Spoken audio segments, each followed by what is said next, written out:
Okay, buckle up for today's discussion because we're going to talk about something that may be uncomfortable for you, definitely difficult for a lot of people, and that is we're going to talk about how to navigate difficult conversations because they can be so challenging, and even leading up to them, they can have you completely stressed out, right? But here's the thing, with the right strategies in place, with the right preparation and even practice, you can reduce the stress and you can achieve a much more positive outcome. I give women in our 12-week program a lot of training and tips and strategies so that they can effectively handle tough conversations. And I'm going to share those tips and strategies with you today. All right. So I really want you to walk away from today's episode and feel like you've got a much better handle on how to have really hard discussions in a way that will result in a much more effective outcome for you. Okay. So hang on. Before I dive in though, I'm going to talk a little bit about where my experience and expertise comes from in this area. And one is, of course, formal training in communications. As a certified Texas mediator, I've had a lot of training and education in how to handle tough conversations with people that are, at odds with each other, that are really emotionally charged kinds of conversations. I also have a lot of experience in putting that education and training into play as a leader myself. In executive level positions, I had to have a lot of tough conversations, and those really are not easy to have, particularly when people are upset, when you've got to address situations and people who can be challenging. And I also want to give credit where credit is due too, because I've done a lot of self-study over the years. And one of the people that I'm going to pull some things from today in this discussion, and I pull from her in working with my clients in our 12-week program and our next level coaching, and that is Mel Robbins. I want to give credit to her because I have taken some of her work in the practice and strategies that I use with my clients, and I've applied them to the kinds of situations that I often found myself in, and now they're the kind of situations that my clients oftentimes find themselves in. And so, just to kind of give you context for, where am I coming from in all of this? All right. So one of the reasons that I really want us to delve into this topic today is because I want to help you to not do what I see happen so often. And that is, I see people put off or avoid difficult conversations simply because they are difficult, because there's emotion involved in them. But here's the thing, they are inevitable. You will have hard conversations with people in your personal life, and you will likely have them in your professional life too.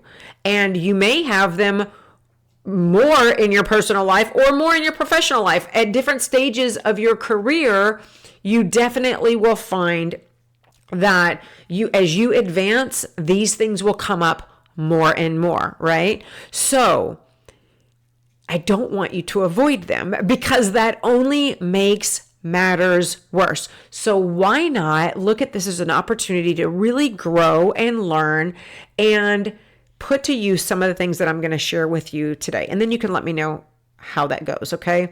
The other reason that I don't want you to avoid conversations is not just that the situation is going to get worse, but the negative impact that it has on you is going to get worse too. When you avoid this kind of conflict, if you will. And a lot of people think of it as conflict. I don't, and I'll talk to you about that in a few minutes. But when you avoid what you perceive as conflict, it takes a real toll on your mental and your physical health.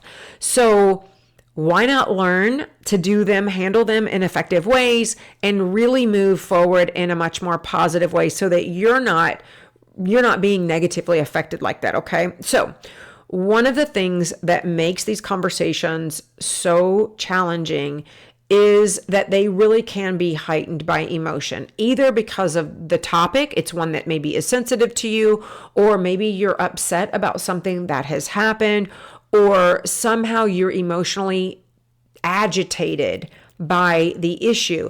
It may also be emotionally charged for you based on the relationship that you have with the person who you need to have the discussion with, right? Whether that's a spouse, or maybe it's a conversation that you need to have with a coworker over a difficult situation that has occurred, or maybe the relationship itself is part of the issue. It could be a supervisor, it could be a colleague, it could be a direct report, and that other person may have some challenging attributes. And so you've got a tough situation, and then you've got a challenging person, and all of that mixed together can make things much more emotional for you and for the other person. The other reason that I often see these conversations be heightened by emotion is what I'll call the expense of them, okay? If it's a relationship conversation, for example, maybe with your spouse or your partner, and it's something that really needs to be addressed, part of what could be holding you back, or what could have all these feelings coming up in you, is that idea of what is the potential cost of even having this discussion? Could the relationship be damaged? Could the relationship potentially end over confronting this issue? So avoiding any of those emotionally difficult conversations is just not the best way to go. It doesn't help to improve your health. And in fact, it's one of the reasons I think it's so important, like I mentioned earlier, for us to talk about this. And it's definitely one of the reasons that we address it in our 12-week coaching program, is because you've got to really practice handling these kinds of tough discussions so that while you're on your health journey, you are at least managing something that could potentially affect you in a negative way, so that you're not, it's not like, like you win for losing, right? Right? I'm going to, get super fit and healthy, but I'm not going to learn how to manage a tough discussion, and I have them all the time, and I know that tough discussion is just going to knock me backwards. So it wouldn't make sense not to get better at the practice of having tough conversations, right? So you may, in a sense, find yourself, and maybe you already have the mindset that you're just not willing to put up with being treated a certain way anymore. Like, so you've gotten yourself in this position where you're on a health journey. You have decided that you're not going to put up with being unhealthy. You're not going to put up with being overweight. You're not going to be put up with being uncomfortable in your own skin anymore. And as your body and your mindset starts to change, you may also be of the mindset that you're not going to put up with it anymore, whatever it is. Maybe you're not going to put up with the way you're being treated, like I mentioned. Maybe you're not going to put up with the things that are being put upon you at work. And all of that kind of change and that mindset shift, all of that is positive, but they are situations that can potentially create an environment where a conversation needs to be had. And the anxiety and the stress that's all around that, and the emotion all around it, can then negatively impact your health. So I've kind of beat that horse to death, right? But since I'm all about helping you do things that help you get healthier and potentially help you lose weight, if that's one of your goals, I think it's really prudent for you to get some solid strategies in place and practice with how to handle this kind of communication in a much more positive way. So I'm going to give you some techniques that's going to help you to have these hard discussions in a way that you can stay focused and on topic, right?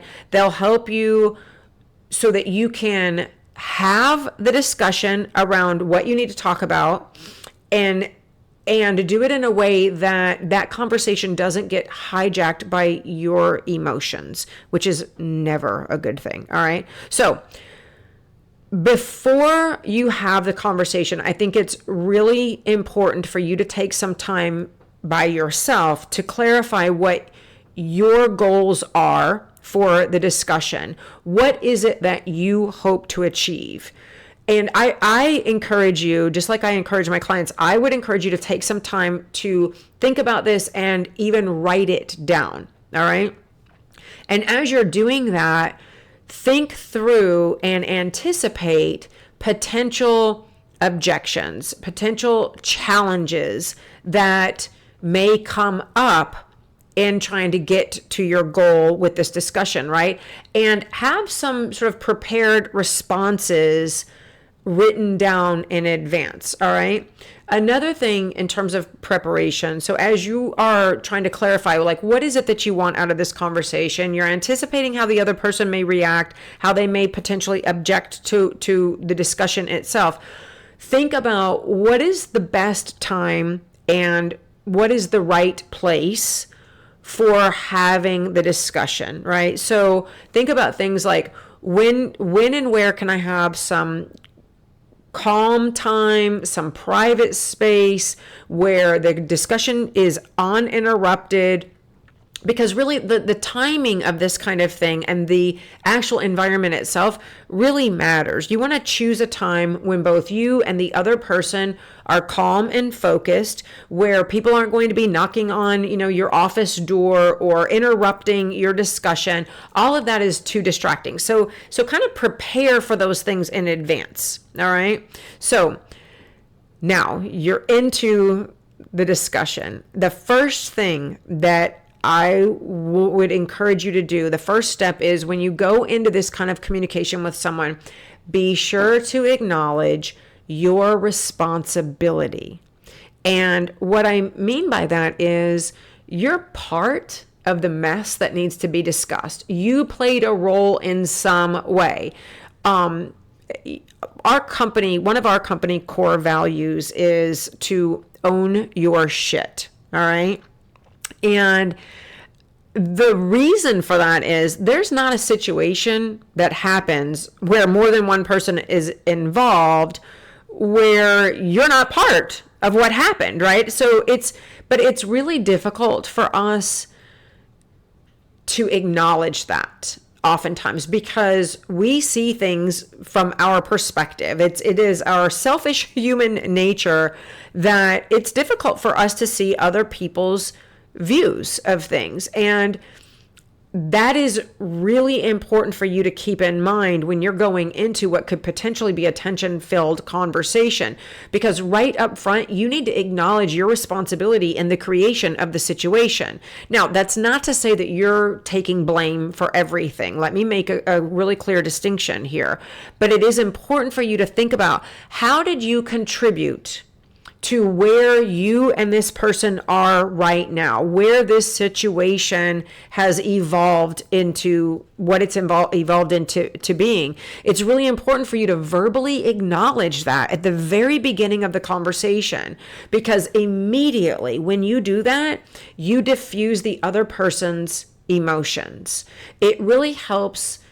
In a way, it's like honoring them a little bit too. You are acknowledging that you don't want to have this conversation because you think it's all about you, what you did and how you're wrong. You want to kind of level the playing field and say, okay, the first thing I want to do is acknowledge that we've gotten to this place and we both have played a role in that. And I want you to know that I realize that I have played a part in where we are today, whatever that today may be, right? So that when you get to the harder parts of the conversation, as that discussion progresses and emotions may start to get a little tense, because you've honored that other person, because you have taken responsibility for the role you play in the situation, the playing field is just a little more level, and it's easier for people to stay calm, even when talking about really emotional kinds of things, because you've taken that step to put them at ease right at the beginning of the conversation. And when you do that too, people are going to be a little more willing to listen to what you have to say. And remember, all of this is strategy for having really hard conversations. So you're already in a difficult conversation. You want to start by diffusing potential emotions, all right? And one of the best ways that you can do that is taking that first step of acknowledging your part and where we are, okay? The second part is, or the second step, I guess, is to really focus on and discuss the outcome for this discussion. And I know this sounds kind of stilted and proper, if you will, but trust me when I tell you, it's really important for you to take these steps rather than just to dive into an emotional, tough discussion. So you want to acknowledge the responsibility that you have for the situation, and then you want to lay the ground rules, if you will. Discuss, once you've honored your responsibility and your part in the situation, have an outcome in mind and define that at the very beginning of the discussion. And then kind of lay some ground rules, like I said, set some boundaries for how this conversation will go in our attempt to get to that outcome, right? For example, you want to acknowledge and state that I really would love for us to keep this conversation centered on common ground, centered on finding solutions to this situation.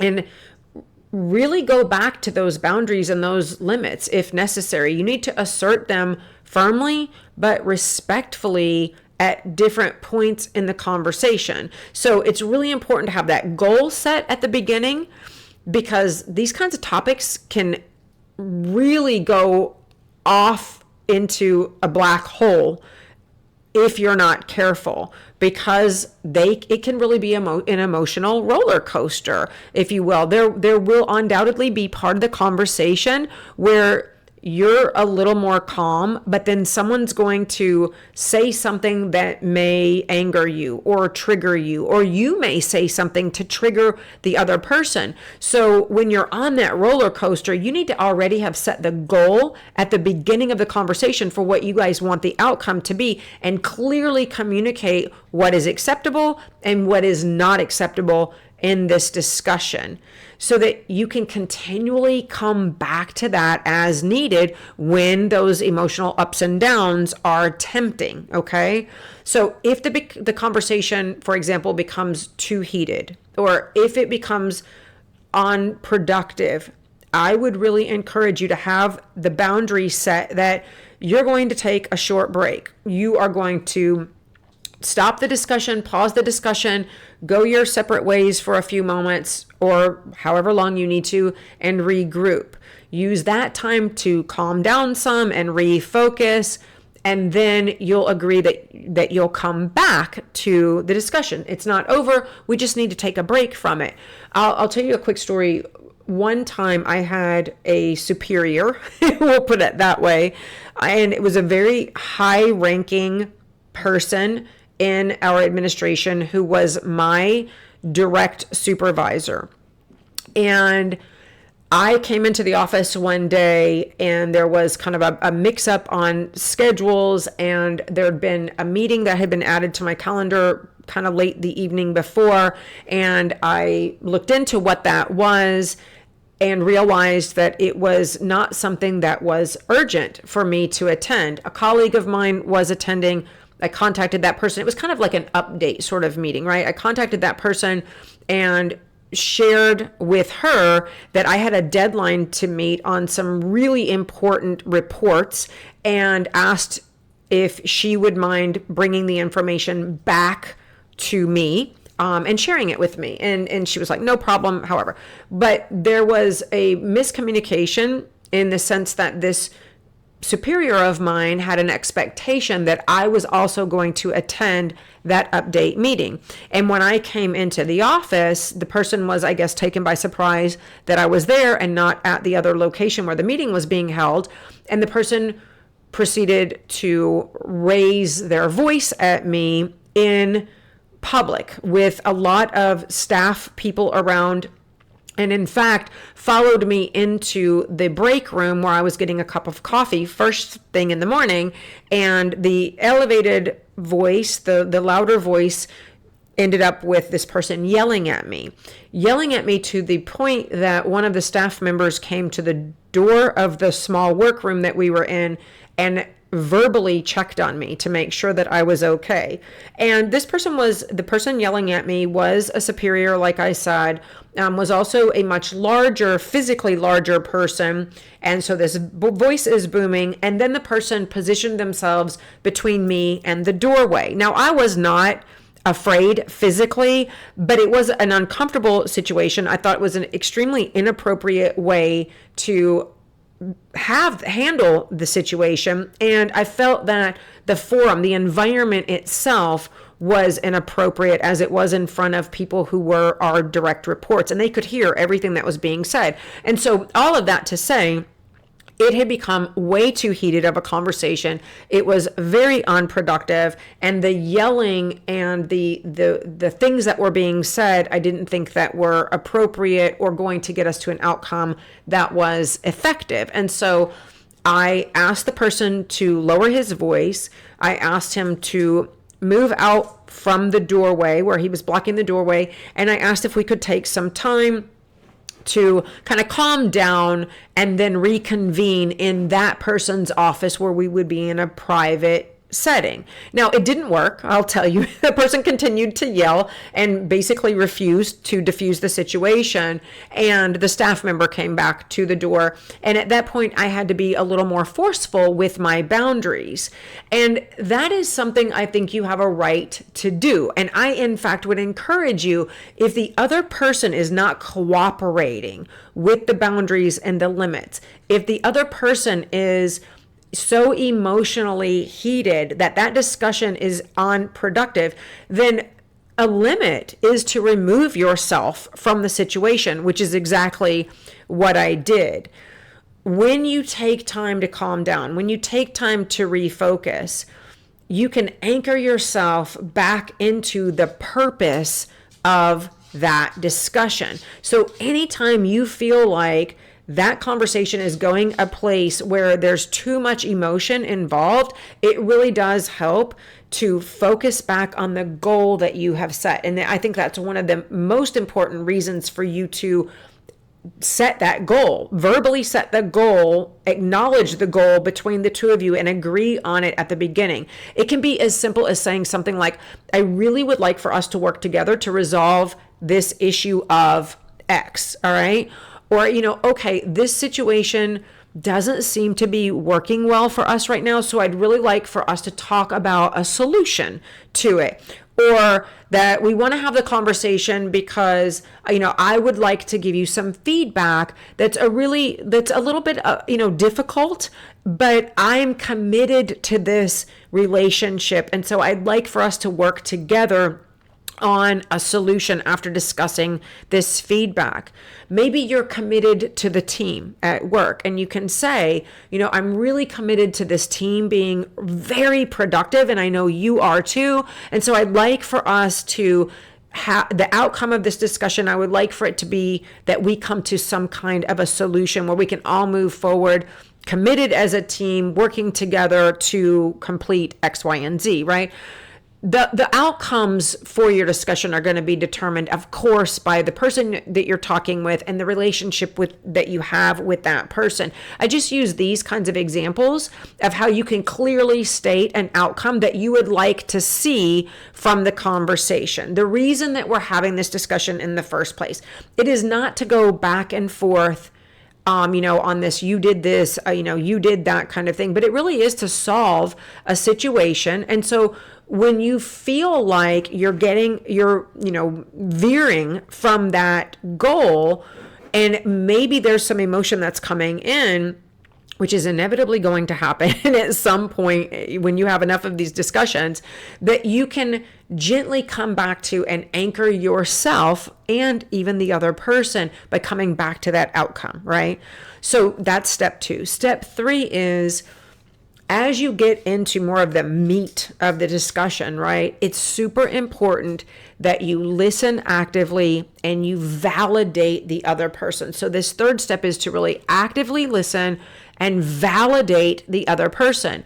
You say what you need to say, but then you need to be quiet. You need to shut it up, zip it, and let the other person respond without interruption. Show empathy while they're talking. Nod. Make eye contact. And it's really important that you validate that other person's perspective. It does not mean that you are agreeing with him or her, but you need to let the other person talk in that uninterrupted way so that they feel they're being heard too. You can use more affirming statements, not agreement statements, but affirming statements. I understand. Nod your head. Look the person in the eyes. Be cautious of your facial expressions. And I can tell you, this has been something that I have had to personally and professionally work on to get to the point, because I will wear my emotions on my face, as they say. I don't wear them on my sleeve. I wear them on my face. And so you have to be cautious of not letting your expression give away. If you're becoming frustrated, if you're becoming angry, you don't want to roll your eyes. There are things that we do that I think we are unconsciously doing. They're part of our mannerisms almost in our way of communicating.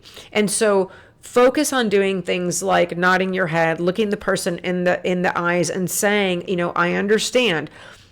Anytime you catch yourself saying things like, yes, but, or you're cutting the other person off, you're interrupting them, you are invalidating their feelings and their perspective. And let me tell you, difficult conversations are challenging enough. You do not want the other person to get into this mindset of feeling like they're not being heard, or worse, that you're invalidating and objecting to what they're saying before they even have the opportunity to get their side, if you will, out. So the most powerful thing you can do in a hard conversation like this is to validate. And it may feel very repetitive and even be frustrating to you, but keep doing it, and keep doing it in an authentic way. You can ask open-ended questions. For example, you can say things like, can you help me understand your perspective better? Or you can say things as simple as, wow, it really must be tough to deal with that. Or I can see why you may feel that way. You see, you're not saying you're validated in having that feeling or that you're right about what you're saying, but you're expressing an understanding for what they are conveying to you. You're not, and there's a big difference between that and you saying, I agree with you. It's not about you saying that you're agreeing with them. You're not saying, oh yes, you're right, I'm wrong. But you're validating what they're saying to you, that their perspective matters. The second you validate people, and this is why it is so vital that you do it in this discussion, the second that you validate someone, they immediately stop defending themselves, or at least they stop feeling the need to defend themselves against you in the conversation. Express things using I statements. That's another really good tip for how to validate and acknowledge the other person. Express your feelings, your thoughts, your concerns by saying things like, I feel or I think. What you're doing when you do that, when you use that communication strategy, you're taking out the exclamation that you're right, that you're not saying what I'm saying is factual. You're saying I feel that, or I think that, right? But it truly is about working through this part of the discussion, which is going to be the longest part, particularly when this is a really complex, difficult discussion. It's about having a conversation that is a give and a take. It's an exchange of communication. It's not a lecture, right? You talk, the other person talks. You nod, you validate, you understand, or you ask questions to clarify your understanding so that, again, you can come to that outcome that you've already stated is the goal of the conversation, right? So when you validate them, they don't feel like they've got to default into this defense position. It's not about you defending your stance and the other person defending their stance. It's about being open to being a better listener, encouraging the other person to be in a place to be more open-minded to listen to you too. Okay? So that part of this strategy is probably the most difficult, and that's why it's going to take some practice. And I'll talk to you about that in just a little bit. But let's get to step number 4. Go back to restating the outcome that you set in step number 2. Yes, continue to come back to that outcome over and over and over, no matter how many times you need to do it. Because remember, you're going to have all kinds of emotions. This is a tough conversation, right? These are not easy discussions to have. They are not fun at all. Most people, like I talked about at the beginning, most people avoid them. Most people hate them. Most people think they are one of the most uncomfortable things to do in life. And it is why part of human nature is to just ignore the need for these conversations when situations come up, why we will sweep them under the rug and do everything to avoid having them. But when we do that, it just constantly wreaks havoc on our emotions, on our mental state, on our psychological state, and it impacts your health in a negative way. It is just not productive in any kind of relationship, whether that's a personal one or a professional one, for us to continue to sweep this under the rug. So while it's not fun, while it's not easy, it is extremely important that you have these conversations. So stay calm. Manage your emotions, take some deep breaths. The dogs are, UFC fighting again under my desk. Take some deep breaths. And even if the discussion becomes emotionally charged, focus on the issue at hand. Do not issue personal attacks. Do not make demands. Do not raise your voice. You've got to keep coming back to that outcome so that you can manage through having the difficult discussion. And that really does mean coming back to that goal over and over. It makes it so much easier to keep communication flowing, to keep the emotion at bay, to keep it to a minimum. And I know it is really much easier said than done. It is hard to do this, but it is so much easier than ignoring something and pretending that it's going to get better if you don't address it. I promise you that. It will never get better without you navigating the struggle.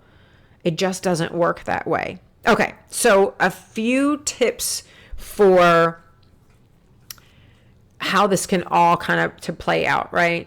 Think about, like I said at the beginning, think about what you want to say. Even write out the conversation, how you want it to go. Be really mindful of the fact that you don't want it to get emotional. Be mindful in preparation, and then keep that in mind as you're having the discussion. Know that and decide up front that you will not allow yourself to be triggered, even if the other person seemingly intentionally instigates that or starts to go there. decide that you will be the one to stay calm. You will be the one to suggest a break. You will be the one to take time out to refocus.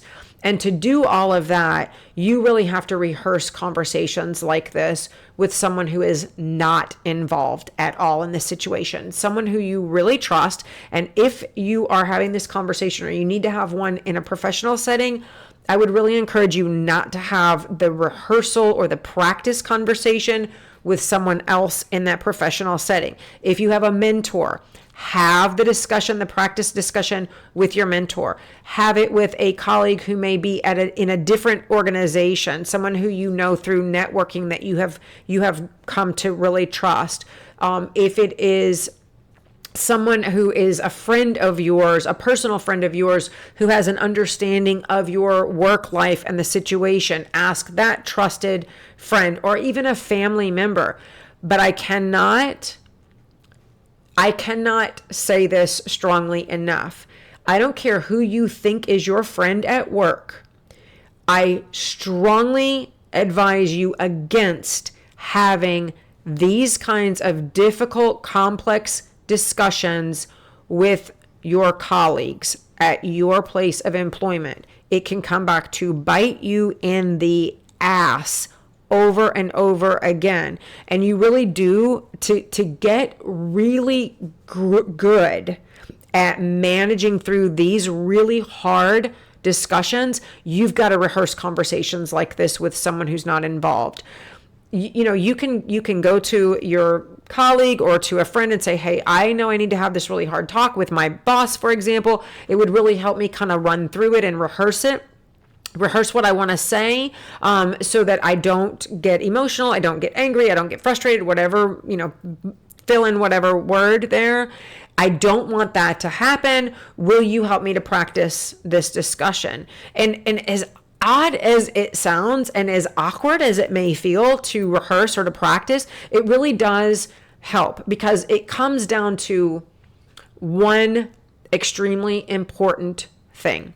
And that is, the purpose is for you to have the ability to separate your emotion about the conversation from the actual task of having the discussion about what you need to have the discussion around. So you can get to the bottom of things. That way, when you can learn to separate your emotion about the discussion from the act of having the discussion, you can be much more productive, much more effective. So I know that's a lot. Let me know how this sits with you. Let me know if you have an opportunity to practice this. Let me know how it goes.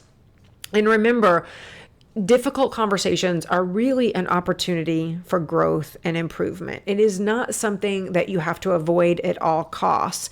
If you look at them and approach them with that kind of a positive mindset, and you use these strategies, you really can navigate much more effectively in tough discussions, and you can achieve much better outcomes. Trust me on that. Been there, done it.